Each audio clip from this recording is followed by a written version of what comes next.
Hello friends, welcome to R K classes. दोस्तों, BPSC 67th PT class में आज day 1 में ही हमारा तीसरा लेक्चर है। इससे पहले हम लोगों ने ज्योग्राफी और हिस्ट्री में एक एक टॉपिक को कवर कर लिया है और इसमें भी आज हम लोग एक टॉपिक को कवर करेंगे। इसके बाद जो है एक बिहार स्पेशल से करेंगे, फिर एक साइंस से करेंगे। तो इससे आपका अच्छे से रिवीजन हो जाएगा। आप ये देख पाएंगे कि जो नोट्स हैं उसमें क्या आपके जो अपने नोट्स होंगे उससे क्या अलग बातें इसमें कही गई है। कुछ इम्पोर्टेंट लगता है तो उसे आप अपने नोट्स में ज़रूर उसको लिख लें, और ज़्यादा कुछ अगर आपको नया नहीं मिलता है तो इसको एज ए रिवीजन के तौर पर आप ले लें, क्योंकि काफ़ी छोटे छोटे वीडियोस बनाई जाती है। इसके अलावा मेंस का भी जो है वीडियो लगातार आ रहा है। मेंस में देखिए, जितने भी टॉपिक हैं सभी का, जिस भी टॉपिक से जितने टाइप के क्वेश्चन बनते हैं उनको हम लोग एक एक करके कवर कर रहे हैं। अभी तक 1857 ख़त्म हो गया। आज असहयोग आंदोलन का पहला टॉपिक हम लोगों ने डाला। इसके आगे भी इसे जारी रखेंगे, क्योंकि मेंस में भी टाइम है, इसलिए वो काफ़ी अच्छे से आराम से हो जाएगा। फिलहाल अभी आप लोग इधर फोकस करें। नए हैं तो चैनल को सब्सक्राइब करें, पास वाले बेल आइकन को जरूर दबाएं। चलिए शुरू करते हैं। आज का अपना टॉपिक होने वाला है संवैधानिक विकास। इसमें पढ़ते हैं, पहला है रेगुलेटिंग एक्ट 1773। देखिए, इस एक्ट को 1773 में ब्रिटिश संसद द्वारा पास किया गया तथा 1774 में से लागू किया गया। इस अधिनियम के प्रावधानों के तहत कोर्ट ऑफ डायरेक्टर का कार्यकाल 1 वर्ष के स्थान पर 4 वर्ष कर दिया गया। साथ ही फोर्ट विलियम प्रेसिडेंसी बंगाल के प्रशासक को अब अंग्रेजी क्षेत्रों का गवर्नर जनरल कहा जाने लगा। ये देखिए इम्पोर्टेंट है, इसको आप याद रखें। इम्पोर्टेंट पॉइंट के दृष्टिकोण से ये पहला इम्पोर्टेंट पॉइंट मिलता है कि किस अधिनियम के तहत जो है बंगाल के प्रशासक को अंग्रेजी क्षेत्रों का गवर्नर जनरल कहा जाने लगा। साथ ही आगे कहता है कि उसके सहयोग के लिए 4 सदस्यों की एक कार्यकारिणी बनाई गई, जिसे नियम बनाने तथा अध्यादेश पारित करने का अधिकार दिया गया। गवर्नर जनरल को अपने काउंसिल के विरुद्ध कार्य करने का अधिकार नहीं था। ये कोई इंपॉर्टेंट नहीं है। नेक्स्ट कहता है कि कलकत्ता में एक सुप्रीम कोर्ट की स्थापना की गई, जिसमें अंग्रेजी विधि से न्याय होता था। कर्मचारियों का निजी व्यापार पर प्रतिबंध लगा दिया गया। तो देखिए, रेगुलेटिंग एक्ट 1773 में 3 इंपॉर्टेंट पॉइंट्स निकलते हैं। दूसरा देखिए, यहाँ पर आपसे पूछा गया है एग्जाम में कि सुप्रीम कोर्ट की स्थापना जो हुई थी कलकत्ता में कब हुई थी, तो वो 1774 में हुआ था। अधिनियम पूछ ले तो 1773। इसके अलावा अगर आपसे पूछ सकता है कि किस अधिनियम के तहत जो है कर्मचारियों के निजी व्यापार पर प्रतिबंध लगाया गया, तो ध्यान रखना है इन तीनों बातों को। आगे है पिट्स इंडिया एक्ट 1784। कहता है, इस एक्ट के विवाद को लेकर ब्रिटेन में लॉर्ड नॉर्थ तथा फॉक्स की मिलीजुली सरकार को त्यागपत्र देना पड़ा था।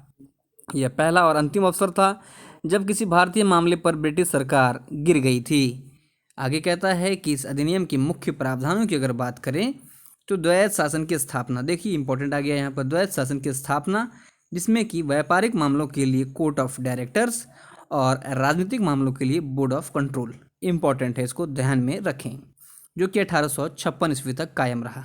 आगे कहता है कि बम्बई तथा मद्रास प्रेसिडेंसियों भी गवर्नर जनरल एवं उसके परिषद के अधीन कर दिए गए। गवर्नर जनरल की परिषदों की संख्या 3 कर दी गई और गवर्नर जनरल को परिषद पर विशेष अधिकार दिया गया। Governor general board of control की अनुमति के बिना किसी भारतीय नरेश से युद्ध एवं संधि नहीं कर सकता था। तो यहाँ पे ये इंपॉर्टेंट नहीं है, आप सिर्फ इसको ध्यान में रखें कि ये वाला देखिए, द्वैध शासन की स्थापना स्टार्ट हो गई, ये board of director, board of controls, ये महत्वपूर्ण बात है। आगे देखते हैं 1793 का चार्टर एक्ट। कहता है, इसके द्वारा लंदन स्थित नियंत्रण बोर्ड के सदस्यों एवं कर्मचारियों के वेतन आदि भारतीय कोष से देने का निर्णय किया गया, जो व्यवस्था 1919 तक कायम रही। अब अगर आपसे सवाल पूछ ले कि किस चार्टर एक्ट के तहत, किस अधिनियम के तहत जो बोर्ड के सदस्य एवं कर्मचारियों को वेतन आदि भारतीय कोष से दिया जाने लगा, तो ध्यान रखना है, इंपॉर्टेंट है 1793। नेक्स्ट है 1813 का चार्टर एक्ट। इस अधिनियम के मुख्य प्रावधान की अगर बात करें तो कंपनी के व्यापारिक एकाधिकार को समाप्त कर दिया गया। बहुत बार पूछा गया ये क्वेश्चन, तो ध्यान रखिए लेकिन चीन के साथ तथा चाय के व्यापार का जो एकाधिकार था ये कायम रहा। तो इस चीज़ को जरूर ध्यान में रखें, एकाधिकार को समाप्त कर दिया। आगे कहता है कंपनी के भागीदारों को भारतीय राजस्व से 10% लाभांश देने का निश्चय किया गया। नेक्स्ट है भारतीयों के लिए 1 लाख रुपए वार्षिक शिक्षा में सुधार, साहित्य में सुधार एवं पुनरुत्थान के लिए आवंटित किया गया। ये फिर आपको एक इंपॉर्टेंट चीज़ मिल गया कि किस अधिनियम के तहत 1 लाख रुपए वार्षिक शिक्षा आदि में सुधार के लिए प्रावधान किया गया था। आगे देख लेते हैं इसको।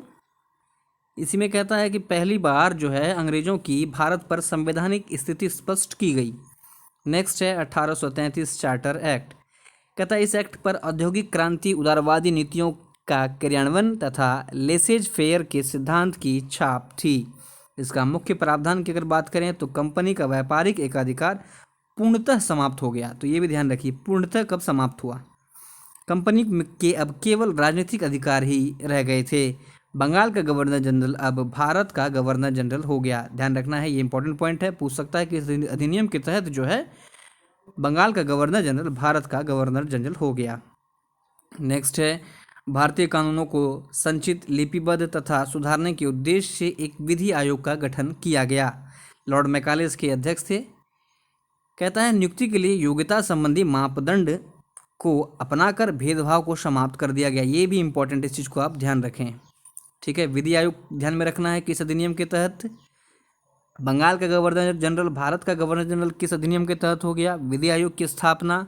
और नियुक्ति के लिए योग्यता जो है मापदंड को अपनाने लगा, भेदभाव को समाप्त कर दिया गया। तथा भारत में दास्ता को अवैध घोषित कर दिया गया 1843 में। अब आपको बताना है कि 1843 में जब दास्ता को समाप्त कर दिया गया उस समय गवर्नर जनरल कौन था। अगर आपको पता है तो कमेंट करके ज़रूर बताएं।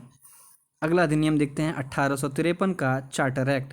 कहता है इसके द्वारा कंपनी को ब्रिटिश सरकार की ओर से भारत का क्षेत्र ट्रस्ट के रूप में तब तक रखने की आज्ञा दी गई जब तक कि ब्रिटिश संसद ऐसा चाहे। विधि सदस्य अब गवर्नर जनरल के काउंसिल का पूर्ण सदस्य बन गया। सरकारी सेवाओं में नियुक्ति अब डायरेक्टरों के द्वारा ना होकर प्रतियोगी परीक्षाओं के आधार पर होने लगी। यहाँ पर देखिए ये इंपॉर्टेंट पॉइंट है, आपको ध्यान में रखना है कि किस एक्ट के तहत जो है एग्ज़ाम के बेस पर जो है ये हमारी नियुक्तियाँ होना स्टार्ट हो गई। तो ध्यान रखना है 1853 एक्ट। अगला है 1858 चार्टर एक्ट। कंपनी का शासन समाप्त हो गया। कई दफ़ा पूछा गया, काफ़ी आसान है क्योंकि 1857 में क्रांति हुई। उसके बाद सबसे पहला कार्य अपने आप को बचाने के लिए अंग्रेजों ने यही किया था। ठीक है, जिम्मेवारी ब्रिटिश क्राउन को सौंप दी गई। भारत का गवर्नर जनरल अब वायसराय कहा जाने लगा। ध्यान रख सकते हैं, इंपॉर्टेंट है, ये इंपॉर्टेंट है, ये दोनों लाइन इंपॉर्टेंट है। फिर कहता है कि बोर्ड ऑफ कंट्रोल एवं बोर्ड ऑफ डायरेक्टर का समस्त अधिकार भारत सचिव को दे दिया गया। ठीक है, भारत सचिव ब्रिटिश मंत्रिमंडल का एक सदस्य होता था जिसकी सहायता के लिए 15 सदस्यीय भारतीय परिषद का गठन किया गया। भारतीय मामलों पर ब्रिटिश संसद का सीधा अधिकार स्थापित हो गया। ध्यान रखिए, अगर आपसे पूछ ले कि किस अधिनियम के तहत भारतीय मामलों पर ब्रिटिश संसद का सीधा अधिकार स्थापित हो गया तो ध्यान रखना है 1858। आगे देखते हैं 1861 की बात करें तो कहता है कि यह पहला ऐसा अधिनियम था जिसमें विभागीय प्रणाली एवं मंत्रिमंडलीय प्रणाली की नींव रखी गई। बहुत इंपॉर्टेंट है, इसे देखिए, ये तो बहुत बार पूछा गया है, खास करके एसएससी में ये बहुत बार पूछा गया है, विभागीय प्रणाली। ठीक है, आपको बताना है कि इस समय जो है गवर्नर कौन था या इसे किसने लागू किया। आगे कहता है वायसराय की कार्यकारिणी का विस्तार हुआ, इंपॉर्टेंट है। नेक्स्ट है वायसराय को पहली बार अध्यादेश जारी करने का प्रावधान मिला। ये बहुत ही इंपॉर्टेंट है, घटना चक्र में भी आपको मिल जाएगा ये प्रश्न, ध्यान रखना है 1861। आगे कहता है कि विधान परिषद द्वारा पारित विधेयकों को विरुद्ध वीटो करने की शक्ति प्रदान की गई। साथ ही वायसराय को नए प्रांतों की स्थापना एवं उसकी सीमाओं में परिवर्तन करने का अधिकार दिया गया। ये कुछ खास इंपॉर्टेंट नहीं है, लेकिन आपको यहाँ पर ये जरूर ध्यान में रखना है 1861 में कि विभागीय प्रणाली किस अधिनियम की तरफ स्टार्ट हुई, मंत्रिमंडल प्रणाली, फिर आपसे ये बहुत इंपॉर्टेंट पहली बार अध्यादेश जारी करने की शक्ति, वीटो वगैरह। तो इस चीज़ को आपको ध्यान में रखना है। आगे देखते हैं 1892, ये बहुत इंपॉर्टेंट है। कहता है केंद्रीय तथा प्रांतीय विधान परिषदों की संख्या में वृद्धि की गई। चुनाव पद्धति की अप्रत्यक्ष शुरुआत थी। ये आपको बहुत बार पूछा गया एग्जाम में कि किस अधिनियम के तहत अप्रत्यक्ष चुनाव प्रणाली शुरुआत हुआ, तो 1892। इसके अलावा देखिए इसमें एक और इम्पोर्टेंट पॉइंट बनता है कि परिषद के भारतीय सदस्यों को वार्षिक बजट पर बहस करने तथा सरकार से प्रश्न पूछने का अधिकार दिया गया। काफ़ी बार पूछा गया है, घटना चक्र में आपको ये सारी लाइन्स मिल जाएंगे, क्वेश्चन मिल जाएंगे, जो कि किसी न किसी एग्जाम में कई दफ़ा पूछा गया है कि किस अधिनियम के तहत जो है बजट पर बहस करने की अनुमति मिली, 1892। आगे कहता है, ध्यान रखना है वो अनुपूरक प्रश्न नहीं पूछ सकते थे। नेक्स्ट है 1909 भारत परिषद अधिनियम, मार्ले मिंटो। कहता है इसमें देखिए पृथक मुसलमानों के लिए पृथक जो है मताधिकार एवं निर्वाचन क्षेत्र की स्थापना की गई। भारतीयों को विधि निर्माण या प्रशासन दोनों में प्रतिनिधित्व प्रदान किया गया। केंद्रीय एवं प्रांतीय परिषद के सदस्य बजट पर बहस कर सकते थे और अनुपूरक प्रश्न पूछ सकते थे। आगे कहता है केंद्रीय व प्रांतीय कार्यकारिणी परिषद में एक एक भारतीय सदस्य नियुक्त हुए। तो यहाँ पे आपको मोस्टली इंपोर्टेंट ध्यान में रखना है क्या, पृथक निर्वाचन प्रणाली, मुसलमानों के लिए पृथक निर्वाचन क्षेत्र, इसका अरेंजमेंट कर दिया गया। ठीक है, मार्ले मिंटो एक्ट भी इसको कहते हैं। साथ ही बजट पर बहस और अनुपूरक प्रश्न पूछने का अधिकार मिला। आगे देख लेते हैं। ये कुछ प्रतिक्रिया के बारे में अगर बात करें तो के मुंशी कहते हैं इन्होंने उभरते हुए प्रजातंत्र को मार डाला। मजुमदार ने कहा 1909 के सुधार केवल चंद्रमा के चांदनी के समान हैं। ये सब ऐसे कभी पूछे नहीं गए हैं, लेकिन क्या पता पूछ सकता है, ध्यान में रखना है। आगे देखिए 1919 भारत सरकार अधिनियम, जिसको कि मॉन्टेग्यू चेम्सफोर्ड सुधार भी कहते हैं। देखिए इसमें इंपॉर्टेंट है, कहता है पहली बार उत्तरदायी शासन शब्दों का स्पष्ट प्रयोग किया गया। प्रत्यक्ष निर्वाचन प्रणाली लागू की गई। इससे पहले हम लोगों ने क्या देखा था, 1892 में अप्रत्यक्ष था, यहाँ पर प्रत्यक्ष है। सिख, यूरोपियन, एंग्लो इंडियन एवं भारतीय ईसाइयों को पृथक प्रतिनिधित्व दिया गया। इससे पहले जो है 1909 में मुसलमानों के लिए था, अब जो है 1919 में सभी के लिए अलग अलग कर दिया गया। आगे कहता है कि केंद्र में द्विसदनीय व्यवस्था की गई। ध्यान रखिए बहुत इंपॉर्टेंट है, पहला राज्य परिषद और दूसरा केंद्रीय विधानसभा। केंद्रीय विधानसभा का कार्यकाल 3 वर्ष का था, जिसे वायसराय भी बढ़ा सकता था। बजट पर बहस तो हो सकती थी, किंतु उस पर मतदान का अधिकार नहीं था। भारतीय कार्य की देखभाल के लिए एक नया अधिकारी भारतीय उच्चायुक्त नियुक्त किया गया। बहुत इंपॉर्टेंट यहाँ पर आपको मिलेगा, देखिए सामने में दिख रहा है, प्रांतों में द्वैध शासन की स्थापना की गई। ये बहुत इंपॉर्टेंट है। ठीक है, पहला आरक्षित, दूसरा हस्तांतरित। आरक्षित विषयों का प्रशासन गवर्नर जनरल को अपने द्वारा मनोनीत पार्षद करता था। ये भी इम्पोर्टेंट है कि आरक्षित विषय का जो है मतलब क्या कहते हैं रिस्पॉन्सिबिलिटी जो किसको दी गई थी, तो ये गवर्नर जनरल को मिला था। आगे देखिए कहता है हस्तांतरित विषयों का शासन निर्वाचित सदस्यों द्वारा चलाया जाता था। ये इंपॉर्टेंट नहीं है। कहता है सभी विषयों को केंद्र तथा प्रांतों में बांट दिया गया। केंद्रीय विषय के अंतर्गत बात करें तो विदेशी मामले, रक्षा, डाकघर, सार्वजनिक ऋण आदि आते थे, और प्रांतीय विषय की बात करें तो स्थानीय स्वशासन, शिक्षा, चिकित्सा, भूमिकर, जल संभरण, अकाल सहायता, कृषि व्यवस्था, ये सारी व्यवस्थाएं थी। लेकिन ये उतना इम्पोर्टेंट नहीं है। ध्यान में हमें रखना है कि द्वैध शासन, प्रांतों में द्वैध शासन प्रणाली 1 अप्रैल 1921 को लागू की गई, जो 1937 तक चलती रही। इसके लिए स्त्रियों को सभा के लिए मताधिकार दिया गया। इम्पोर्टेंट है। चलिए आगे देखते हैं।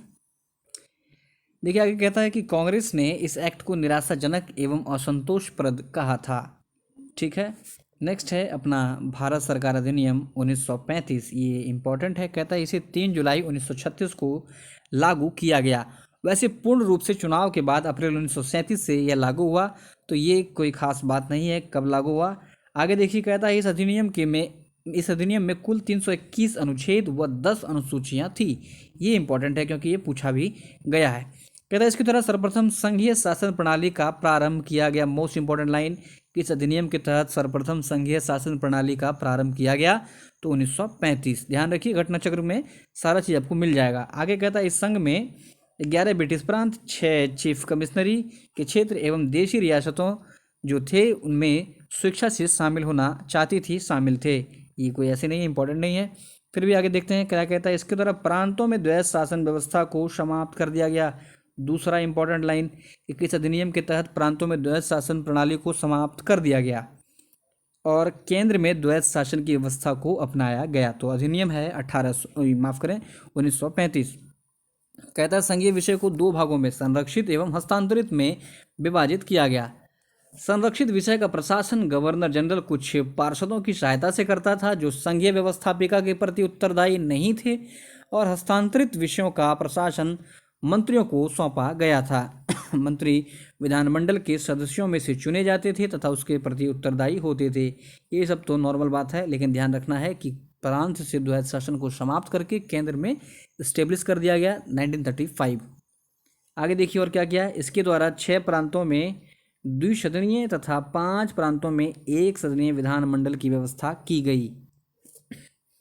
कहता है इसके द्वारा एक संघीय न्यायालय के गठन की व्यवस्था की गई। बहुत इंपॉर्टेंट, फिर से इंपॉर्टेंट लाइन आ गया, संघीय न्यायालय। इस न्यायालय को मौलिक अपीलीय तथा परामर्शदात्री क्षेत्राधिकार प्राप्त था। यह एक अभिलेखीय न्यायालय भी था। यह न्यायालय अपील का सर्वोच्च न्यायालय नहीं था। इसके निर्णय के विरुद्ध इंग्लैंड की प्रिवी काउंसिल में अपील की जा सकती थी।